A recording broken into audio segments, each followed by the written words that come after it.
أتأمرون الناس بالبر وتنسون أنفسكم وأنتم تتلون الكتاب أفلا تعقلون۔ ترجمہ: کیا تم لوگوں کو بھلائی کا حکم دیتے ہو اور اپنے آپ کو بھولتے ہو، حالانکہ تم کتاب پڑھتے ہو؟ تو کیا تمہیں عقل نہیں؟ اتأمرون الناس بالبر، کیا تم لوگوں کو نیکی کا حکم دیتے ہو؟ تفسیر صراط الجنان میں ہے، یہ آیت مبارکہ ان یہودی علماء کے بارے میں ہے جن سے ان کے مسلمان رشتہ داروں نے دین اسلام کے متعلق دریافت کیا تو انہوں نے کہا تم اس دین پر قائم رہو، محمد صلی اللہ تعالی علیہ وسلم کا دین حق اور کلام سچا ہے۔ یہ ان یہودیوں کے حق میں نازل ہوئی جنہوں نے مشرکین عرب کو حضور اقدس صلی اللہ تعالی علیہ وسلم کے مبعوث ہونے کی خبر دی تھی اور حضور پرنور صلی اللہ تعالی علیہ وسلم کی پیروی کرنے کی ہدایت کی تھی۔ پھر جب نبی پاک علیہ الصلوۃ والسلام مبعوث ہوئے تو یہ ہدایت کرنے والے حسد سے خود کافر ہو گئے، تو انہیں فرمایا گیا کہ لوگوں کو نیکی کا حکم دیتے ہو اور خود کو بھلاتے ہو۔ یاد رہے، اس آیت کا شان نزول خاص ہونے کے باوجود حکم عام ہے، اور ہر نیکی کا حکم دینے والے کے لیے اس میں تعزیانہ عبرت ہے۔ قول و فعل کے تضاد کا نقصان۔ یہاں ایک بات ذہن نشین رکھیں کہ معمولی فساد اس وقت بہت بڑے فتنے اور تباہی کی شکل اختیار کر لیتا ہے جب اس کا ارتکاب کرنے والے خود وہ لوگ ہوں جو دوسروں کو تو بھلائی کا حکم دیتے ہوں، لیکن جب ان کے عمل سے پردہ اٹھے تو معلوم ہو کہ گناہوں کے سب سے بڑے مریض یہی ہیں۔ انہیں یاد رکھنا چاہیے کہ قول و فعل کا تضاد اور خلوت و جلوت کا فرق دنیا و آخرت دونوں کے لیے بہت نقصان دہ ہے۔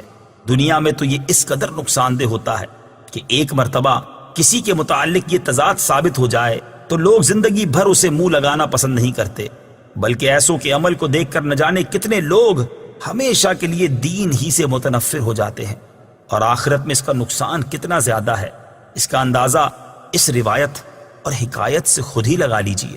چنانچہ حضرت عدی بن حاتم رضی اللہ تعالی عنہ سے مروی ہے، نبی پاک علیہ الصلوۃ والسلام نے ارشاد فرمایا، قیامت کے دن کچھ لوگوں کو جنت کی طرف لے جانے کا حکم ہوگا، یہاں تک کہ جب وہ جنت کے قریب پہنچ کر اس کی خوشبو سونگھیں گے، اس کے محلات اور اس میں اہل جنت کے لیے اللہ تعالیٰ کی تیار کردہ نعمتیں دیکھ لیں گے تو ندا دی جائے گی انہیں جنت سے لوٹا دو، کیونکہ ان کا جنت میں کوئی حصہ نہیں۔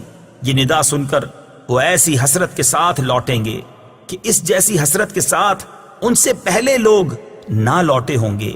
پھر وہ عرض کریں گے، یا رب عز و جل، اگر تو اپنا ثواب اور اپنے اولیاء کے لیے تیار کردہ نعمتیں دکھانے سے پہلے ہی ہمیں جہنم میں داخل کر دیتا تو یہ ہم پر زیادہ آسان ہوتا۔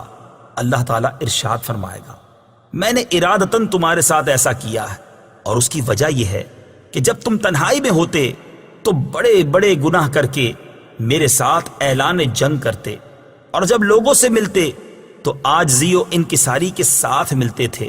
تم لوگوں کو اپنی وہ حالت دکھاتے تھے جو تمہارے دلوں میں میرے لیے نہیں ہوتی تھی۔ تم لوگوں سے ڈرتے اور مجھ سے نہیں ڈرتے تھے۔ تم لوگوں کی عزت کرتے اور میری عزت نہ کرتے تھے۔ تم لوگوں کی وجہ سے برا کام کرنا چھوڑ دیتے لیکن میری وجہ سے برائی نہ چھوڑتے تھے۔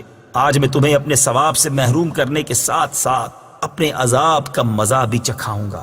اور حضرت ابراہیم تیمی رحمت اللہ تعالی علیہ فرماتے ہیں، میں موت اور مرنے کے بعد ہڈیوں کی بوسیدگی کو یاد کرنے کے لیے کثرت سے قبرستان میں آتا جاتا تھا۔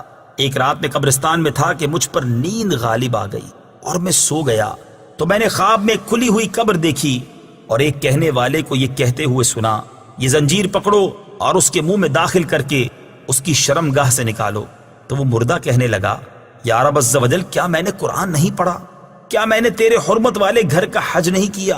پھر وہ اسی طرح ایک کے بعد دوسری نیکی گنوانے لگا تو میں نے سنا تو لوگوں کے سامنے یہ اعمال کیا کرتا تھا، لیکن جب تو تنہائی میں ہوتا تو نافرمانیوں کے ذریعے مجھ سے مقابلہ کرتا اور تم نے میرا کچھ خیال نہ کیا۔ بے عمل بھی نیکی کی دعوت دے۔ یاد رہے، اس آیت کی مراد واعظ و نصیحت کرنے والوں کو تقوی و پرہیزگاری پر ابھارنا ہے، بے عمل کو واعظ سے منع کرنا مقصود نہیں۔